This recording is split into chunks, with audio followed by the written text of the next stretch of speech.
अस्सलाम वालेकुम everyone. I hope कि आप सब लोग बहुत अच्छे होंगे और आप सब लोगों का रमज़ान भी बहुत अच्छा गुजरा होगा।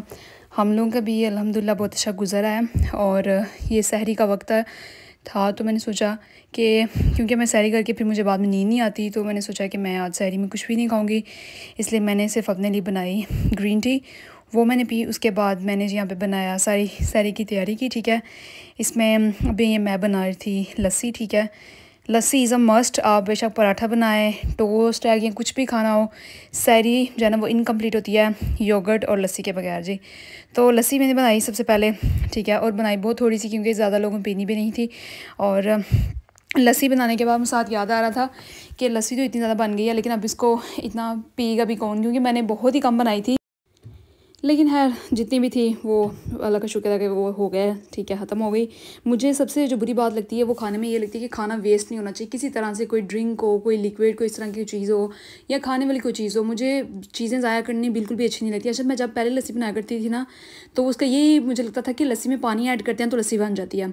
बिलीव मी, वो तो करने से बनती है, लेकिन अगर आप इसको एक दफ़ा जो है ना सही मशीन से बनाए ना, तो इसका फिर जो टेस्ट है ना वो एक बहुत अच्छा हो जाता है।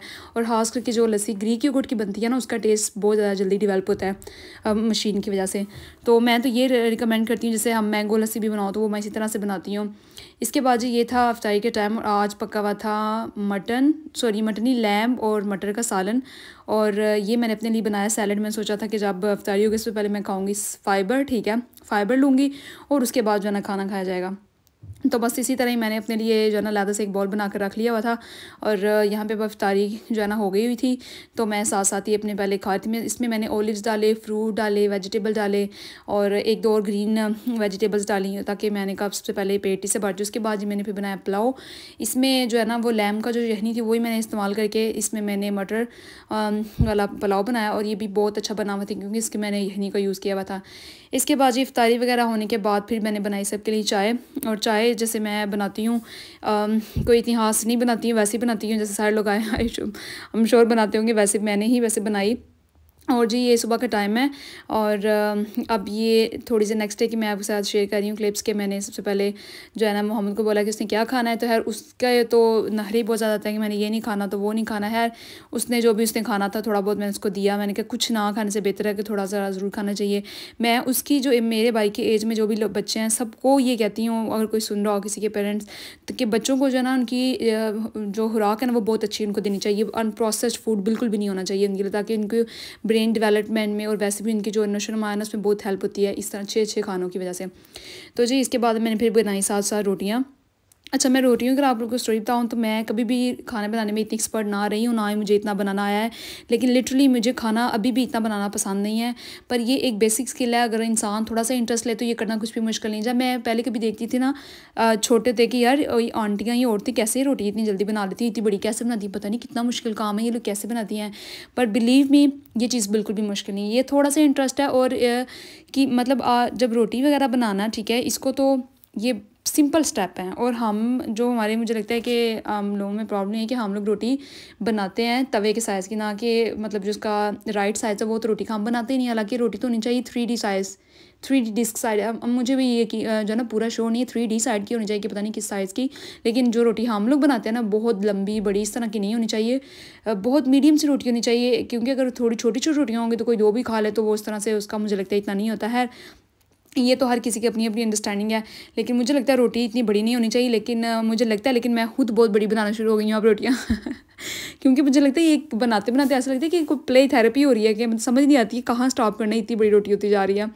तो मुझे रोटी हर रोज़ बनाना बिल्कुल भी अच्छा लगता है। मुझे किसी किसी दिन जाना मेरा बड़ा दिल करता है कि मैं इसको और बनाऊँ, इसको और अच्छा तरह से ना एक्सपेंड करूँ डो को। लेकिन ये डिपेंड करता है कि जब मूड अच्छा हो तो फिर रोटी बनाने का बड़ा दिल करता है। ये जी मैंने यहाँ पर रोटियाँ बनाई, और मैंने इसमें पापा के लिए जो है ना सालन वगैरह डाला ताकि मैं उन्हें दे दूँ। और बाकी सब कुछ मैंने टेबल पे पहले लगा दिया हुआ था। और ये खाना देने के बाद जी मैंने बनाया है साथ थोड़ी सी दाल माश और चिकन। तो मैंने सोचा कि एक सालन चलो बन गया, दूसरा भी बना लेती हूँ, टाइम है तो क्यों ना ज़रा कुकिंग पे जोर दिया जाए। तो जी फिर मैंने बनाया। अच्छा, इसमें मैंने थोड़ा सा ना ऊपर इसकी प्लेट के ऊपर थोड़ा सा एक, अगर आप देख सकें वाइट स्पॉट के ऊपर जो क्या लगा हुआ है, ये मैंने लगाया हुआ है आटा थोड़ा सा लगाया हुआ है। अच्छा, ये इसके लगाने की रीज़न ये है क्योंकि ऊपर ये इसका थोड़ा सा ना सुराख है, और इसको स्टीम देने के लिए मैंने इसको कवर किया है। ये ट्रिक मैंने वापस सीख ली क्योंकि एक दिन उन्होंने ऐसे किया हुआ था। तो अगर आपके पास प्रेशर कुकर ना और इस तरह के बर्तन करना हो तो आप थोड़ी सी इसको लगा के कोई भी मतलब मैदा अगर हो जाए, मैदा कहते हैं इसको, मैदे को क्या कहते हैं, मैदा ही कहते हैं शायद, मैदा नहीं कहते जो भी कहते हैं वो लगा के थोड़ा सा आटा लेके, आटा से जो भी गूंदा वो पड़ा हो ना उसको थोड़ा सा लेके लगाने से तो फिर वो उसका जो है ना बहुत अच्छा से स्टीम होता है। फिर जब मैं गई मार्केट में, वहाँ से मैंने लेना कुछ और था और फिर मैं ले कैंडल्स आई। मुझे ये वाली कैंडल बहुत अच्छी लगी, इसकी फ्रेगरेंस बहुत ही ज़्यादा अमेजिंग थी। तो मैंने फिर इस तरह की जो है ना एक ली, मैंने पहले ट्राई नहीं की थी लेकिन मैंने सोचा चलो मैं एक ले लूँ। वो मैंने बास्केट में पहले डाली थी, जो है मुझे बाद में क्लिप उसका रिकॉर्ड करना याद नहीं रहा है जी। वहाँ से जो चीज़ मैंने लेनी थी स्पेशल वो मुझे मिला नहीं था, मैं लेने गई थी असल में वहाँ से मोहम्मद के लिए, अपने भाई के लिए स्विमिंग ट्रंक, जो मुझे वहाँ से नहीं मिला था। तो फिर मैं वापस गई दूसरी मार्केट में, मैंने फ्रूट्स वहाँ से देखे, मुझे मिले नहीं थे, फ्रूट्स भी अच्छे नहीं थे लग रहे। तो मैंने सोचा मैं जाके दूसरी मार्केट से पता करती हूँ, वहाँ पे अच्छे फ्रूट्स होते हैं। तो मुझे यहाँ पे जो उनके ना एप्पल्स वो मुझे लीडल के ज़्यादा अच्छे लगे हैं। फिर मैंने वहाँ गई, थोड़ी सी वहाँ से ग्रॉसरी की, फिर मैं घर आई और फिर मुझे जाना था मोहम्मद को पिक करने के लिए। फिर जी मैं उसको पिक करने के लिए गई और आज का जो है ना मौसम इतना अच्छा था, अब ना इतनी सर्दी और ना ही उस तरह से होता है ना एक बड़ी ज़्यादा गर्मी वाला, गर्मी तो खैर भी है नहीं, मतलब जितनी सर्दी पहले कुछ दिनों पहले थी ना उस तरह से बिल्कुल भी जो है ना नहीं थी। तो जी वापसी पे आते हुए फिर मुझे कुछ याद आ गया, मुझे लगा कि ना हमारा दूध ख़त्म हुआ है, कुछ और वेजिटेबल्स भी नहीं है, पालक भी नहीं है। मैंने सोचा फिर आना पड़ेगा तो मैं अभी जो फ़ौरन जाते जाते ले लेती हूँ। तो मैंने सोचा कि और भी चीज़ें उठा लूँ, फिर मैंने कहा इतनी चीज़ें उठा के तो क्या फ़ायदा, मतलब इतना बाद में फिर ले जाऊँगी आके। फिर जी मैंने वहाँ से वो लिया, फिर हम लोग गए वापस। तो फिर इस दफ़ा पापा को मैंने बोला आप ड्राइव करें, तो फिर वो ड्राइव कर रहे थे और इसी तरह जो है ना फिर हम घर पहुँचे और घर अभी पहुँच ही रहे थे कि जो मैंने वहाँ पे आज मैं आपको एक बात बताती हूँ। असल में जब भी आप ड्राइविंग करें, कोई भी करे, तो ड्राइविंग करने के लिए आपको बहुत ज़ाहिर है माइंडफुल ड्राइविंग करनी पड़ती है, ये तो किसी को कहने की ज़रूरत नहीं है खैर। लेकिन मैं समटाइम्स है ना बिल्कुल भी इंटरेस्ट लेकर ड्राइविंग नहीं करती हूँ, इसलिए बड़े गलत भी मुझसे चीज़ें हो जाती हैं। लेकिन अल्लाह माफ़ करें, आगे से मैं इंशाल्लाह ज़रूर अपने आप के साथ ना मैंने कमिटमेंट किया कि सब अच्छा करूँगी। फिर जब मैंने वापस आके अपने लिए जो है ना थोड़ी सी बनाई फ्रूट चाट, और फ्रूट चाट की तो मेरी सिग्नेचर रेसिपी है वो मैंने ऑलरेडी एक वीडियो में जो है ना शेयर कर दी हुई कि मैंने कैसे बनाई है। ये मैंने सिंपल फ्रूट्स काट किए हैं, ठीक है, और उसके अंदर भी मैंने जो है ना जो फ्रेश फ्रूट का जो जूस है उसको स्क्वीज़ करके थोड़ा सा चाट मसाला डाला है और उसके बाद थोड़ी सी इमली की जो सॉस होती है वो उसके ऊपर डाली थी। और फिर मैंने बाद में एक दो चीज़ और भी डाली थी, वो मुझे भी याद नहीं है, लेमन जूस, इमली की जो है सॉस, वो थोड़ा सा चाट मसाला, और इसको इन फ्रूट्स को भी कुछ देर के लिए छोड़ देना। जब आप इनको छोड़ देंगे लाइक मैक्सिमम 30 मिनट्स, तो इनका जो इसका टेस्ट है ना वो बहुत अच्छे तरह से ब्लेंड हो जाता है सारे स्पाइसेस का ऑल टुगेदर, और फिर इसका एक बड़ा ही अमेजिंग जो टेस्ट होता है ना वो खाने, उसको फ्रिज में रखने से ज़रा इसका टेस्ट और भी मुझे लगता है इन्हेंस हो जाता है फ्रूट्स का।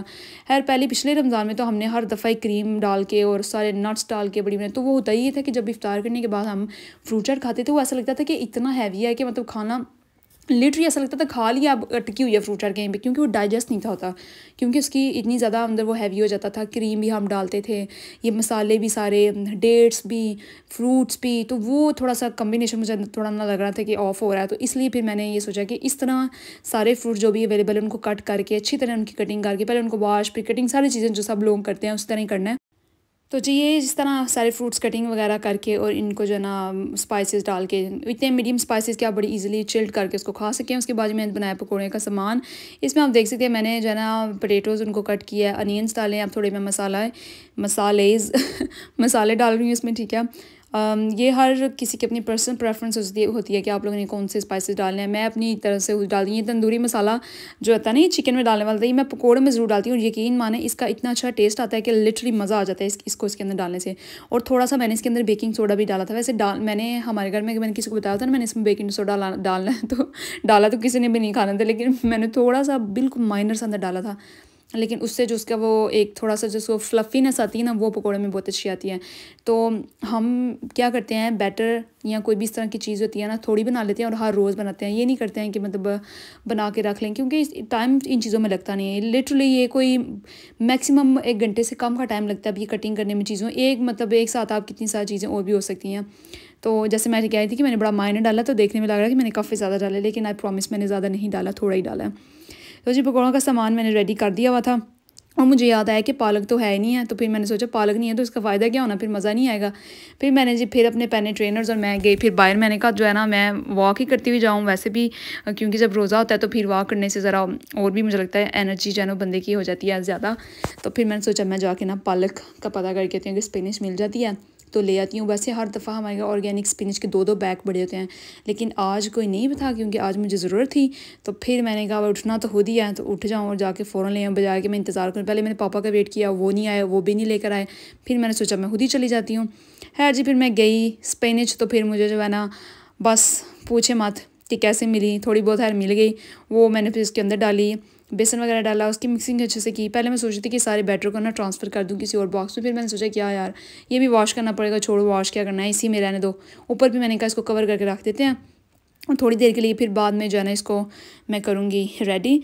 ये जी मैंने अपनी प्लेट बनाई है। ये मैंने अपने लिए फ्रूट चाट जो फ्रिज में रखी हुई थी, बड़ी चिल्ड हुई थी, ये मैंने खाई, साथ डेट ली और ये साथ मैंने बनाए पकोड़े। पकोड़े इतने डिलीशियस बने हुए थे। 2 तरह के जो है ना मैंने वो बनाए हुए थे, सालन भी ठीक है, साथ ये थी फ्रूट चाट, पकोड़े और चना चाट। मैं सोची थी बनाऊंगी, लेकिन मेरे पास ना बिल्कुल भी टाइम नहीं था और मेरा दिल नहीं कर रहा था बनाने का। बस ऐसे मुझे थोड़ी लेज़ी हुई थी, मैंने कहा छोड़ो ये फिर बन जाएगी। जो ज़्यादा मेन चीज़ है ना वो कर लेनी चाहिए, क्योंकि इतनी ज़्यादा चीज़ें तो वैसे भी खाई भी नहीं जाती हैं। तो खैर मैंने भी साथ साथ बनाई रोटियाँ। और कितने दिन हो गए हैं कि मेरा ना अब आजकल दिल कर रहा है बाजरे की रोटी खाने का, कि बाजरे की रोटी जो है ना ट्राई करनी चाहिए। मुझे याद है कि पहले कुछ साल पहले मैं ट्राई की हुई है, मुझे इसका टेस्ट भी उस तरह से इतना याद नहीं है, पर मुझे पता है कि बाजरे की जो रोटी होती है ना वो बड़ी अच्छी होती है, सेहत के लिए वो बहुत ज़्यादा अच्छी होती है। और इसके अलावा वो उसका डाइजेस्ट होना भी बड़ा इजीली हो जाती है। और ख़ास करके जो लोग डायबिटीज़ में होते हैं या जिनको टाइप 1 टाइप 2 डायबिटीज़ है, उनके लिए बहुत अच्छी होती है। खैर लेकिन वो मैं सोचती हूँ मुझे मिले कहीं से तो मैं ज़रूर उसको ला के बनाऊँ, तो मुझे मिला नहीं। मैंने 1-2 दफ़ा मार्केट से ना ग्रोसरी स्टोर से पता किया, नहीं मिला। अब जब मिलेगा ना इंशाल्लाह वो मैं ज़रूर उसकी बना के तो वो भी आप लोगों के साथ शेयर करूँगी कि बाजरे की रोटी के साथ क्या टेस्ट इसका डेवलप होता है किसी भी खाने का, तो वो बहुत मज़ेदार बनती है। वो ब्रेकफास्ट में मैंने सुना है कुछ डॉक्टर्स रिकमेंड करते हैं कि आप ब्रेकफास्ट में बाजरे की रोटी खाएं, बजाय कि पराठा या वीट का पराठा खाने से बेहतर है कि आप लोग वो खाना चाहिए। अच्छा जी, वो सारे काम तो हो गए हैं। अब ये फ्रूट चाट बन रही है पापा के लिए, ठीक है। तो उनके लिए मैंने सारे फ्रूट्स कट किए हैं, ठीक है। और ये उसमें मैंने चाट मसाला डाला, लेमन स्क्वीज़ किया, ये उसका ये इमली का जो सॉस है ये मैंने उसके ऊपर थोड़ा मैंने डिज़ाइनिंग कर लूँगी, मैंने एक दफ़ा भी कभी डिज़ाइनिंग नहीं की। मैं बाद में सारा मिक्सअप कर दूँ तो डिज़ाइनिंग का फ़ायदा होता नहीं है अगले। अभी मैंने बड़ा इसको डिज़ाइनिंग किया, लेकिन बाद में मैंने चम्मच मार मार के घुमा घुमा के इसको सारा मिक्सअप कर दिया। खैर ये मेरा जो है ना सिग्नेचर मुझे लगता है, मेरा स्टाइल है इसको बनाने का। और मुझे तो ये बहुत अच्छी बनती है और मेरे पापा को भी ये बहुत पसंद है, क्योंकि मैं बड़े हेल्दी तरीके से बनाती हूँ। डिब्बों वाला जूस जैसे कि हम इस्तेमाल करते नहीं है ना पीने में, ना वैसे हम पीना है तो फ्रेश ही स्क्वीज़ करना है, और वैसे किसी चीज़ में डालना है तो भी फ्रेश ही स्क्वीज़ करना है। तो जी ये मैंने ऑरेंजेस पड़े थे, मैंने कहा इनको पहले मैं छीलूँ और फिर इनका मैं निकालती हूँ जूस। पहले मैंने सोचा इनके जूस निकालना तो मशीन में निकाल लेती, फिर मैंने सोचा अगर मशीन में निकालना है तो उसके 10 हिस्से जो है ना फिर साफ़ करने पड़ने हैं मशीन के, तो वो जो इतना काम करना ना, वो मैं ये काम जो है ना उससे करने से बेहतर है कि इसका मैं कोई और तरीका सोचूँ। फिर मैंने सोचा कि और क्या करना है, बस इसका ये है कि मैं इसको पहले पील करूँ अच्छी तरह से। तो ये ऑरेंजेस जो है ना, मुझे ऑरेंज बहुत पसंद है, वैसे भी इनमें विटामिन सी होती है तो ये सेहत के लिए भी अच्छे होते हैं। फिर जी मैंने ये इसका देसी तरीका इस्तेमाल किया, मैंने इसको दोनों हाथों से स्क्वीज़ करके और जो है ना अच्छी तरह से कवर करके इसका जूस जो है ना निकाला है। मैं आपको ये भी इसमें टिप दूँगी, अगर इस तरह करना हो ना तो मेक श्योर करना है कि दोनों हाथों में रख के ऑरेंज को स्क्वीज़ करेंगे। अगर आप एक हैंड के साथ करेंगे तो दूसरे के से फिर सारे उसका जो जूस है बाहर निकलेगा। तो ये थोड़ी मेरे से भी यहाँ पे जो है ना मिस्टेक हुई है बिगनिंग में, लेकिन बाद में मैंने सोचा कि यार ये जो है ना तरीका अच्छा नहीं है। इस तरह जो है ना ये बड़े अच्छे तरीके से बन जाता है। और अगर वैसे ग्लव्स वगैरह पहने हो तो ज़्यादा अच्छी बात है, अगर नहीं भी पहने, खैर मैं तो 10 दफ़ा वैसे भी जो हैंड वॉश करती रहती हूँ बार बार किचन में भी। तो अब जो रह गया था ये सिर्फ अब फाइबर है, ऑरेंज का जूस निकल गया है, अब ये जो चीज़ें रह गई हैं उसका जो छिलका ये सिर्फ फाइबर है, तो ये खाने के लिए यार बहुत अच्छा है। तो जी यार ये फिर मैंने खा लिया, बाद में मैंने कहा इसको फेंकना को जो है ना क्या करना है, क्योंकि इसको खा लें तो इसका फ़ायदा ही होता है, इसको नुकसान नहीं होता। तो फाइबर जो है ना अच्छी चीज़ है खाने के लिए। इसको मैंने अच्छी तरह से इसका जूस पे कहती उसकी जान देने निकल गई है सारी ऑरेंज की और बाद में रह क्या गया इसका थोड़ा सा बिल्कुल माइनर से इसका क्या रह गया जी, इसका फाइबर रह गया। अब इसी तरह मैंने जो है ना सारी बनाई और मैंने फिर क्या किया कि अपने हैंड वगैरह वॉश किए हैं सही है। और फ्रूट चाट का जो सामान था वो तो है सामान, फ्रूट चाट इटसेल्फ जो है ना वो रेडी हो गई थी, फुली रेडी थी। तो ये अब सर्व करने के लिए बिल्कुल, फिर मैं इसको फ्रिज में रख दिया और जब फिर पापा ने मांगी उनको फिर मैंने फ्रिज से निकाल के दी। खैर जी जब पापा ने खा ली तो उन्होंने बाद में जो थोड़ी जो छोड़ दी ना वो बिल्कुल प्रॉपर जूस था जो मैंने पी, उसका तो क्या ही टेस्ट था। उसके बाद जी फिर मैंने लंच में अपने लिए बनाया ये बेसन का पैनकेक, ये मेरी ज़बान में इसको बेसन का पैनकेक कहते हैं ठीक है पैनकेक नहीं है, बेसन की रोटी बनी है थोड़ी सी, साथ मैंने एग फ्राई किया और चिकन और साथ दाल माश थी वो फिर मैंने खाया। अच्छा इसमें मैंने ना ये जो मैंने रोटी टाइप बनाई इसमें बड़े ही मैंने अच्छे स्पाइस डाले और मुझे ना हर दफ़ा ना स्पाइसी फूड की बड़ी क्रेविंग होती थी, इससे क्रेविंग मैं कहती हूँ ख़त्म हो गई है। ओके जी, यही था इस ब्लॉग का एंड इंशाल्लाह I will see you in my next video. Till then take care.